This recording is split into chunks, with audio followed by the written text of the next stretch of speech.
Veja os destaques de hoje do Jornal da Guanaré. Operação Resguardo. 370 pessoas foram presas por suspeita de violência contra a mulher. Polícia Federal suspende concurso público. Prefeitura de Caxias negocia instalação de agroindústria no município. E ainda as novidades na declaração do Imposto de Renda 2021.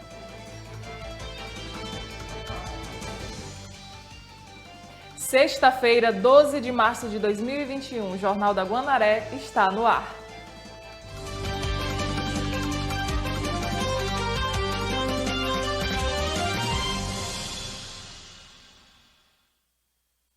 Boa tarde. Boa tarde, Catarina.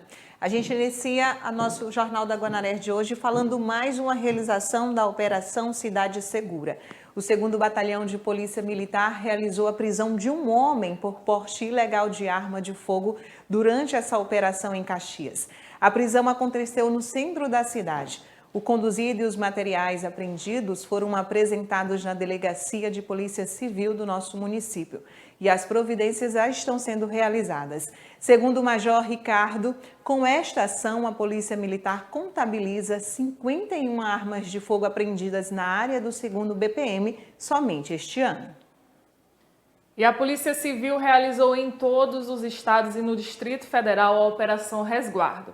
370 pessoas foram presas por suspeita de violência contra a mulher. Ao todo, 1.543 medidas protetivas foram expedidas e 2.850 vítimas foram atendidas.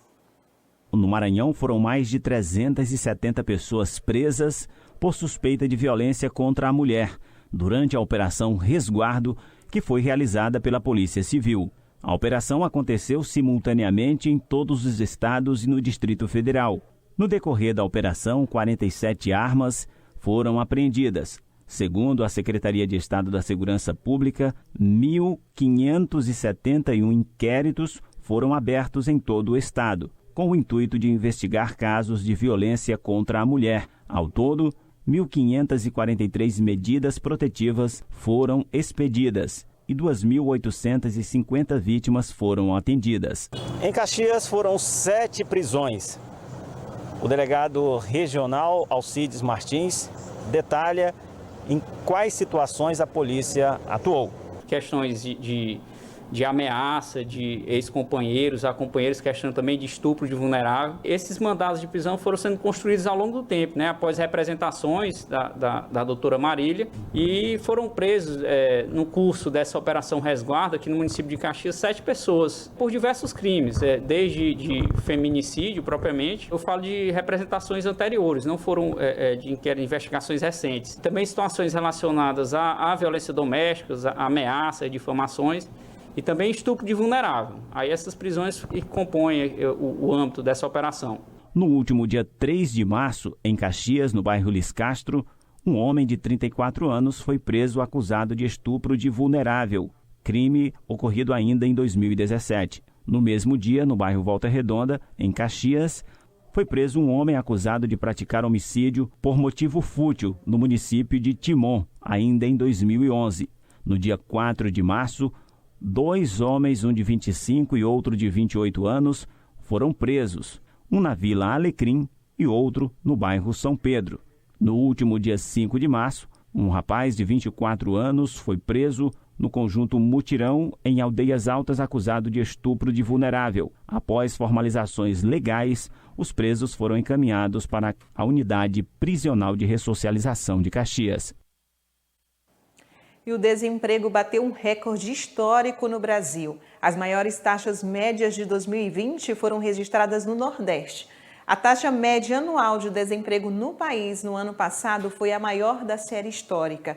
Isso corresponde a cerca de 13,4 milhões de pessoas na fila por um trabalho no país. A taxa média anual de desemprego do país no ano passado foi de 13,5%, a maior da série histórica da PNAD, iniciada em 2012. Isso corresponde a cerca de 13,4 milhões de pessoas na fila por um trabalho no país. Um deles é o biólogo Diogo Badiola, de 26 anos. No currículo, 4 idiomas fluentes e um mestrado em administração. apesar das qualificações acima da média, ainda não conseguiam uma vaga. Tenho procurado emprego desde outubro do ano passado, e tenho tido bastante dificuldade, pouca resposta. De acordo com os dados do IBGE, 20 estados brasileiros registraram recorde de desemprego. Os estados do Nordeste têm as maiores taxas, enquanto as menores estão no sul do país. Mais da metade da população brasileira está desempregada e os índices de desemprego nas regiões Norte e Nordeste, principalmente na região Nordeste, chega em alguns estados, como na Bahia, por exemplo, próximo dos 20%. Aqui no estado de Pernambuco também está acima de 16%. O estado da Bahia lidera esse ranking, seguido por Alagoas, Sergipe e Rio de Janeiro. Entre os estados menos afetados com o desemprego estão Paraná, Rio Grande do Sul e Santa Catarina. Mulheres, jovens, pretos e pardos foram os mais afetados. E a Prefeitura de Caxias está negociando a implantação de uma agroindústria no município. O prefeito Fábio Gentil, representante do empreendimento, se reuniram ontem para alinhar o cronograma de trabalho. A reunião foi na casa do prefeito de Caxias, Fábio Gentil. Entre os presentes estava o secretário de Indústria e Comércio, Williams Assunção, o empresário Rodrigo Dantas, do setor da agroindústria, interessado na produção de mandioca, veio conversar com o prefeito de Caxias para alinhar a instalação de uma indústria de fécula de mandioca na cidade. Ela deve gerar, não diretamente, porque dentro da indústria são poucos empregos, mas no campo um grande número de empregos, Isso movimenta não é só a agricultura, é o posto que transporta o produto, é o hotel que hospeda a pessoa, é o restaurante. Então, esse é um projeto muito voltado para esse lado social e para o pequeno produtor. O prefeito Fábio Gentil falou da oportunidade e valorização do setor da agricultura familiar no município, principalmente da geração de empregos que a vinda de uma indústria como esta trará para a cidade. Que irá ajudar ao município a desenvolver. São recursos que irão direcionar o município de Caxias, principalmente aos agricultores. Com a vinda da nova indústria, os investimentos na produção de mandioca no município serão ampliados. A nossa produção será ampliada. Os nossos produtores irão trabalhar para que tenha certeza de que a produção será adquirida pela empresa. Nós abrimos a primeira roda de conversa, muito importante ao município de Caxias, com um projeto de imediato, junto ao governo do estado, que irá dar todo o aporte necessário.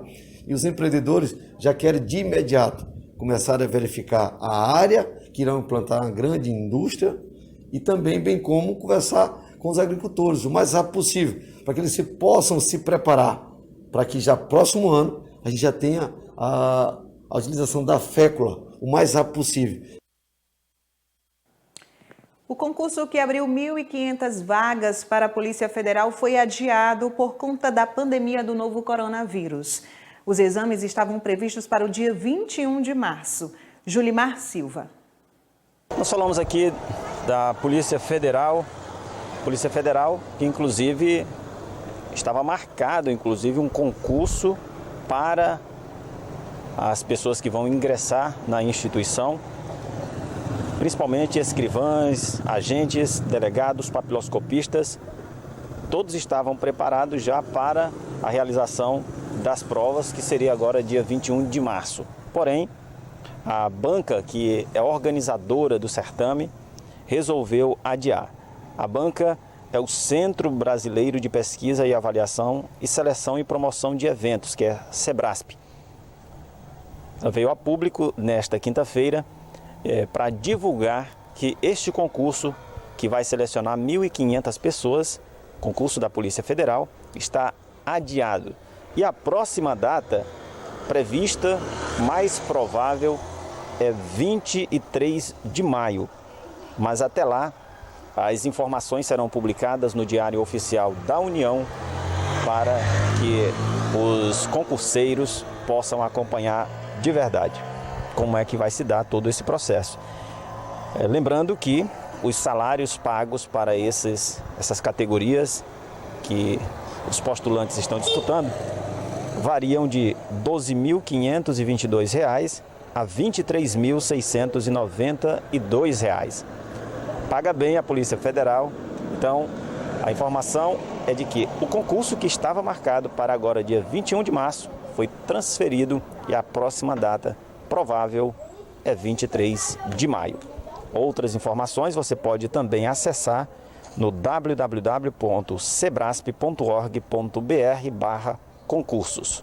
Julimar Silva com imagens de Júnior Leite para o Jornal da Guanaré. E veja depois do intervalo o balanço da campanha de vacinação para idosos a partir de 75 anos em Caxias. E ainda os efeitos psicológicos da pandemia nos profissionais de educação. A gente volta já já.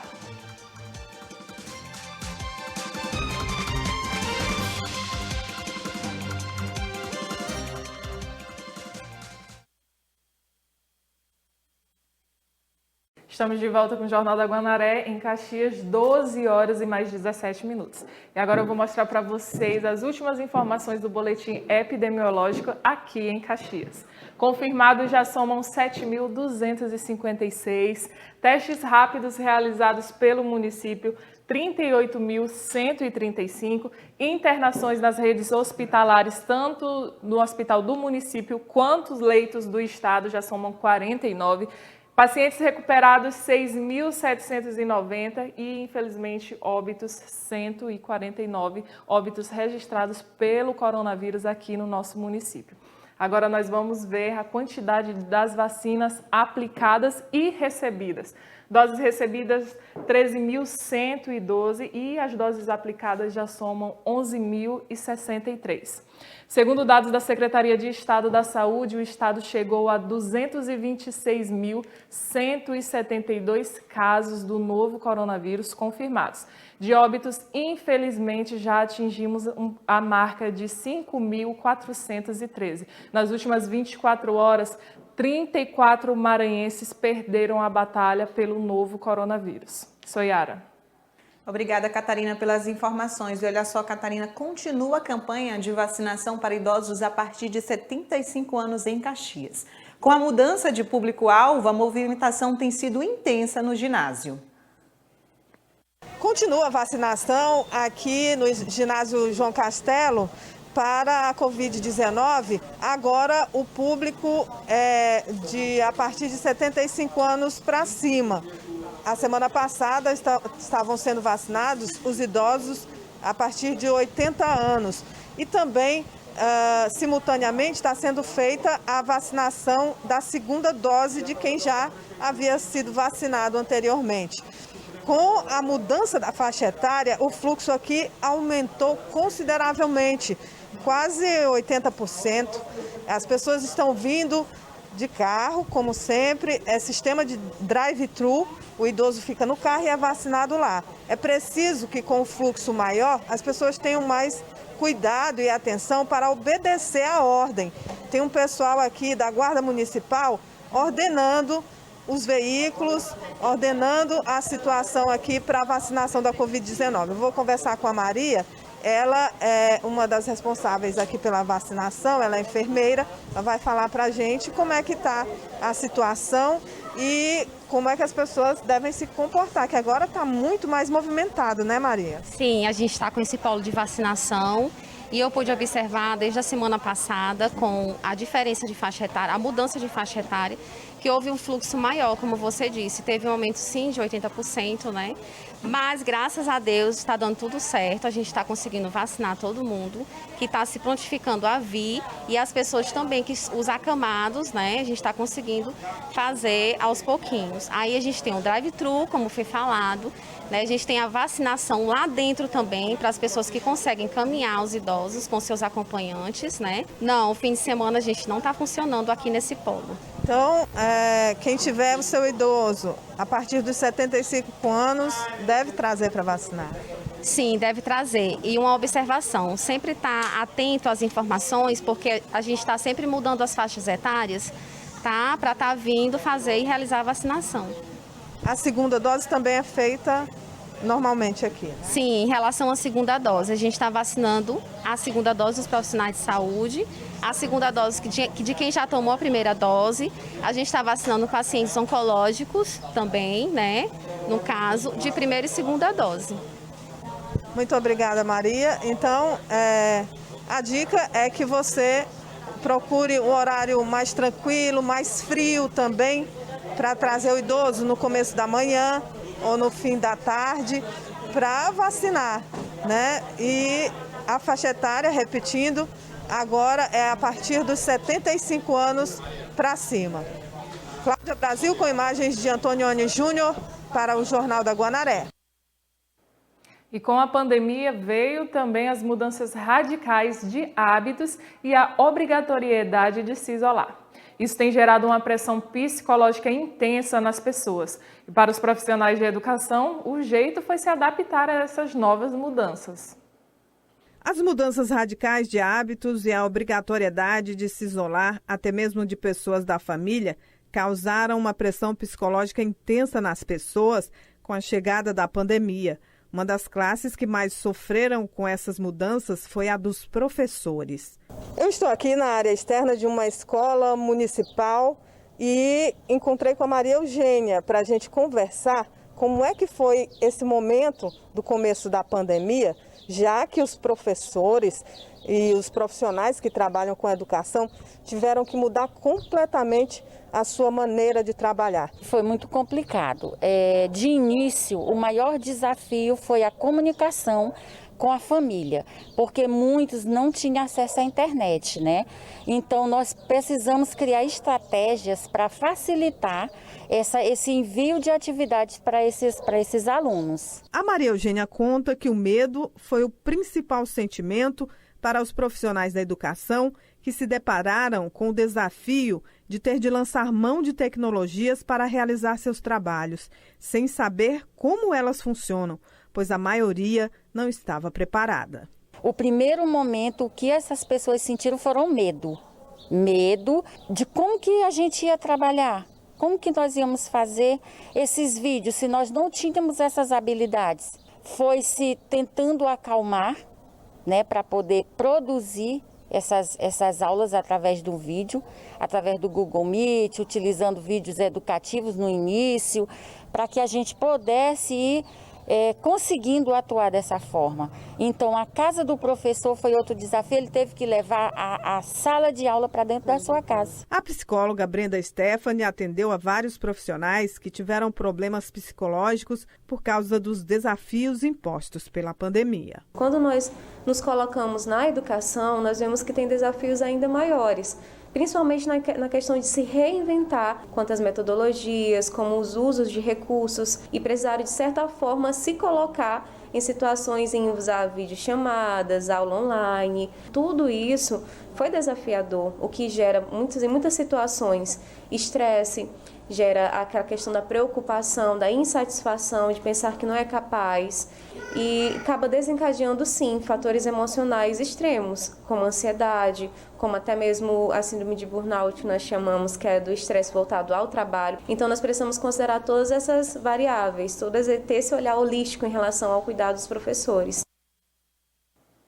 E a incontinência urinária é um problema que traz transtornos na qualidade de vida das pessoas. Na reportagem que vamos acompanhar agora, um especialista fala sobre o assunto e esclarece sobre as principais causas que provocam o problema. A perda voluntária da urina ou a incontinência urinária é um problema que está associado, na maioria dos casos, aos idosos e pode ser desencadeado por outras doenças, sendo os tipos mais comuns a de esforço, urgência, contínua e de transbordamento. Basicamente, existem 4 tipos de incontinência urinária, né? Incontinência urinária associada ao esforço é aquela situação em que a pessoa perde urina ao tossir, espirrar, se agachar para pegar um objeto, né? Existe a incontinência urinária associada à urgência, aquela situação em que a pessoa tem o desejo iminente, súbito, de que vai perder urina e tem que ir correndo para o banheiro para fazer xixi. Existe a incontinência por transbordamento, que é aquela aquela incontinência associada a alguma obstrução urinária, em que a bexiga atinge a sua capacidade máxima e depois começa a transbordar urina. E existe as perdas contínuas, que são as fístulas, né, que exatamente são aquelas perdas urinárias contínuas associadas a uma comunicação anormal entre o trato urinário e o trato digestivo ou reprodutor. Esse especialista lembra que o problema requer acompanhamento médico e o tratamento pode ser cirúrgico, medicamentoso ou fisioterápico. É importante identificar o que está causando essa incontinência e há várias modalidades de tratamento, desde o uso de medicações, que podem ser muito bem sucedidas, procedimentos cirúrgicos para a correção dessa incontinência, né? ou até mesmo a fisioterapia especializada nessa região pélvica. Então é muito importante. Esse mês a Sociedade Brasileira de Urologia lançou uma campanha que tem por objetivo estimular, incentivar a população a perder o medo de buscar o urologista para o tratamento da incontinência urinária. E pensando nisso, a Associação Brasileira de Estomaterapia promove um evento totalmente digital para lembrar da saúde da pelve, em alusão ao 14 de março, data de conscientização à incontinência urinária. Como nós acreditamos que a saúde não é algo só físico, que a saúde é um resultado de um equilíbrio emocional, mental, espiritual, nós teremos um dia para falar de saúde sistêmica, para falar de comunicação compassiva e como que as falhas da comunicação impactam na saúde, para falar de práticas integrativas como meditação, reiki e diversas outras, para desfrutar de arte, porque a manifestação artística também é uma forma de preservar a saúde. Então vai ser um dia bem legal.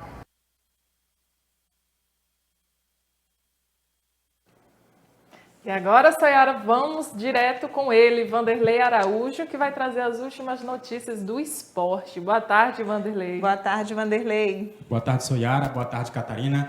Boa tarde você de casa. E no final de semana a gente vai ter rodada no torneio da Sulina para atletas quarentões e também no torneio da Arena Gol de Placa. E aí, o Edmilson Coutinho é quem traz os jogos dessas duas competições. Já na quinta Copa Sulina de Futebol Quarentão, neste sábado, rodada dupla lá no campo da Sulina. O primeiro jogo às 15h30, Caldeirões e Duque de Caxias. E no segundo, a equipe do Tamarineiro enfrenta o São José. Já no domingo pela manhã, 8h30, é a vez do Maranhão, enfrentando aí a equipe do Jaguarema. No torneio de futebol Fut5 da Arena Gol de Placa, 2 jogos serão realizados neste domingo. No primeiro, às 16 horas, Unidos da Vila e Supremo. E no segundo, às 17 horas, Resenha e Tamarineiro. Edmilson Coutinho para o Jornal da Guanaré. Olha, a rodada do Campeonato Maranhense, a quinta rodada, já começa amanhã. O IAP vai enfrentar o Pinheiro às 5h30 da tarde. Lembrando que, Sayara Catarina, no Campeonato Maranhense, a Federação Maranhense de Futebol divulgou nessa semana, na verdade, que os jogos não terá cobertura da imprensa. A imprensa, tanto das equipes que estavam fazendo a cobertura, cada equipe tinha a sua assessoria de imprensa e estavam indo para os gramados. E agora a Federação Maranhense de Futebol vetou a participação da imprensa e somente uma equipe da Federação Maranhense estará fazendo a cobertura e distribuindo aí os links para as demais mídias. Faz parte das medidas dos protocolos de segurança? Exatamente, faz parte do protocolo de segurança contra a Covid-19, mas aí, é claro, as equipes protestaram em relação a essa medida também. Então vai ter um link que vai ser disponibilizado para quem quiser acompanhar essas partidas. Exatamente, como ela já vem fazendo, a Federação Maranhense de Futebol, ela própria transmite os jogos ao vivo pela sua plataforma no YouTube e disponibiliza para todos que querem ali aproveitar os vídeos de alguma forma. Muito bem. E amanhã tem resenha esportiva, não é isso? Exatamente. Amanhã tem o programa Resenha Esportiva. Eu, o Edmilson Coutinho e também o Nonato Santos estaremos aí levando para você as informações que aconteceram durante a semana, debatendo os jogos, as ações esportivas, tanto locais como também regionais e nacionais. E aí a gente vai estar levando para você de casa e também o que vai acontecer no final de semana dentro do esporte caxiense. Muito obrigada, Vanderlei, pelas informações. Você volta aqui para o jornal na próxima segunda-feira. Exatamente, a gente volta na segunda-feira e aí muito obrigado, senhora Catarina, e você de casa. Obrigada, Vanderlei. E veja, depois do intervalo, estudantes têm até hoje para comprovar informações dadas em inscrição para bolsas de estudos. E ainda nesta edição, notícias para você aí de casa sobre o imposto de renda pessoa física.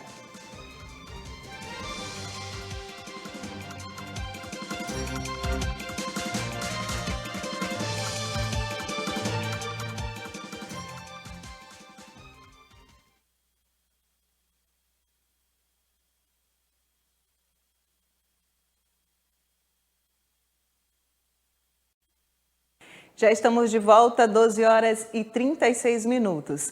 Os estudantes pré-selecionados em lista de espera do ProUni, Programa Universidade para Todos, têm até hoje para comprovar as informações dadas na inscrição para obter a bolsa de estudos. No primeiro semestre de 2021, o ProUni registrou 599.223 inscritos. Cada candidato pode escolher até 2 opções de curso.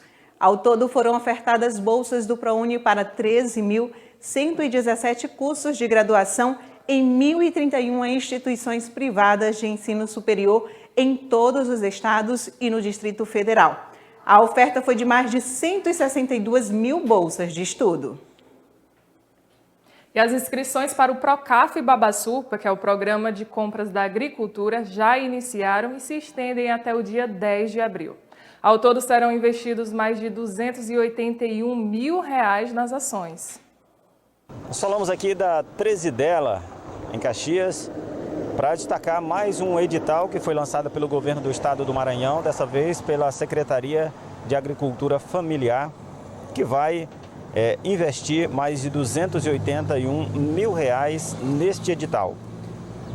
O edital vai contemplar principalmente associações e cooperativas extrativistas do Babaçu, onde as pessoas inscritas vão fornecer à Secretaria de Estado da Agricultura Familiar produtos como o óleo, o azeite, o mesocarpo, o biscoito, sabão, sabonete e artesanatos fabricados a partir do Babaçu. O edital está disponível no site da própria Secretaria de Agricultura Familiar do Estado do Maranhão. E lembrando que essa atividade ela é muito explorada no Estado do Maranhão, sendo que muitas extrativistas já participam, inclusive, desses editais que são abertos pelo governo. Outras informações você acompanha em nossa programação, mas você que está interessado ou interessada, principalmente as pessoas da zona rural, devem recorrer ao site da Secretaria Estadual de Agricultura Familiar para participar do Procaf do governo do estado. Procaf Babaçu é o nome do edital que está com inscrições abertas do dia 10, agora, até dia 10 de março, até dia 10 de abril. Então tem um mês para que as pessoas possam fazer as suas inscrições. Outras informações em nossa programação, Julimar Silva, com imagens de Júnior Leite, para o Jornal da Guanaré. E uma grande campanha de solidariedade se formou nas redes sociais. A história de Robert Herbert, que precisa passar por uma cirurgia oftalmológica urgente, sob risco de perder a visão, tem comovido milhares de pessoas. O procedimento custa mais de R$18 mil. O jovem mora em Caxias e passou por uma consulta no último dia 10. Após avaliação, o especialista foi detectado uma cegueira bilateral com risco de cegueira definitivo no olho direito. A indicação mais segura é um tratamento cirúrgico. E por se tratar de um procedimento caro, várias pessoas têm se mobilizado em uma corrente do bem a fim de ajudar nas despesas da cirurgia. Além disso, é possível contribuir através do Pix 99981202754, em nome de Robert Herbert da Silva Miranda. E a Prefeitura de Caxias, por meio da Coordenação de Regularização Fundiária, continua realizando a entrega de títulos de propriedades aos moradores da Vila Esperança. A comunidade existe há mais de 20 anos. Desde a última terça-feira, dia 9 de março, a Prefeitura de Caxias, por meio da Coordenação de Regularização Fundiária, está realizando a entrega de títulos de propriedade para os moradores da Vila Esperança. A comunidade existe há mais de 20 anos e os moradores ainda viviam a insegurança de alguém reivindicar o terreno. Mas com a regularização realizada pela Prefeitura, agora eles são considerados os verdadeiros proprietários. Ao todo, 182 famílias vão receber os títulos de propriedade e assim serão consideradas de fato e de direito donas dos locais onde vivem. Estou feliz porque cheguei aqui e não tinha, e agora tenho. Tem um lugar para morar. Tem um lugar para morar. Os moradores estão conseguindo transformar em realidade um sonho de muitos anos. É continuar trabalhando. Começamos pela Vila Esperança, pela Soledade, uma área que nós tivemos atuação grande e forte. Como vereador, uma área que a gente tem uma paixão específica por lá. Mas a cidade toda de Caxias será beneficiada. Nós iremos trabalhar em todos os bairros para que a cidade possa estar regularizada no que tange a documentação. Seu Sebastião dos Santos afirma que o momento é de realização. Quando a gente veio para cá não tinha documento nenhum, aí tem documento é da gente, quem manda é a gente mesmo, né? E o outro não manda, quem manda é a gente mesmo. E a declaração do Imposto de Renda 2021, ano base 2020, tem algumas novidades esse ano. O auxílio emergencial, por exemplo, deverá contar na declaração. O prazo encerra dia 30 de abril. Não custa lembrar, se nos 12 meses de 2020 a somatória da sua renda for superior a R$ 28.559,70, o compromisso em declarar o imposto de renda é obrigatório. Também tem pessoas que não chegaram a esse teto, porém, em determinado momento do ano, tem aquilo que chamamos de imposto retido na fonte. Então, é interessante que declare para poder recuperar esse imposto. E qualquer pessoa que deseje também fazer a declaração pode. É um momento bem importante, bem interessante para os autônomos fazerem a declaração do imposto de renda para comprovar renda em bancos, cartão de crédito, retirar talvez aí algum consignado. É bem interessante. Além disso, também deve declarar quem ganhou mais de R$ 48 mil em isentos, não tributáveis ou tributados na fonte em 2020, como indenização trabalhista ou rendimento de poupança. Quem teve ganho como venda de bens, uma casa, por exemplo. Se você comprou ou vendeu ações na bolsa, ou recebeu mais de R$ 142.798,50 em atividades rural, ou tem prejuízo rural a ser compensado no ano passado ou nos próximos anos. Também deve declarar pessoas que passaram a morar no Brasil em qualquer mês de 2020 e ficou aqui até o dia 31 de dezembro. Se você também vendeu um imóvel ou comprou outro num prazo de 180 dias, usando a isenção do imposto de renda no momento da venda. E ainda, quem ganhou mais de R$ 22.847,76 no ano passado e possui dependentes que receberam o auxílio emergencial, também serão obrigados a declarar. Exatamente, vai ter que ser declarado isso, né? Colocado na declaração de imposto de renda. E caso esse somatório seja superior a 22.841, esse contribuinte vai ter que pagar um DARF, né? Que é o boleto dessa diferença. Então, a minha orientação é que procure no Ministério da Cidadania o informe de rendimentos para ser colocado na declaração. E caso ele também tenha um outro emprego na época, ele também pega esse mesmo informe de rendimentos na Receita Federal. O prazo para a declaração encerra no dia 30 de abril e quem perder será penalizado com multas. O prazo da declaração ele vai até 30 de abril, até uma segunda ordem, né, diferente do ano passado, que foi 30 de junho, excepcionalmente por conta da pandemia. Estamos aguardando que esse prazo também se prolongue esse ano, porém o mais exato é até 30 de abril. E caso o contribuinte não declare, ele vai sofrer a penalidade de mínima, que é de R$ 165,74, e caso ele teria imposto a pagar, mais multas ainda sobre esse imposto. E uma última informação, Catarina, o Estado prorrogou o decreto que suspende as aulas presenciais em todo o Estado. Mais detalhes você pode conferir no portal da guanaré.com.br. E a edição de hoje vai ficando por aqui. Amanhã vocês vão ficar com Roberto Maia. Muito obrigada pelo carinho da sua audiência. Fique agora com a Hora do Povo com Mário Júnior.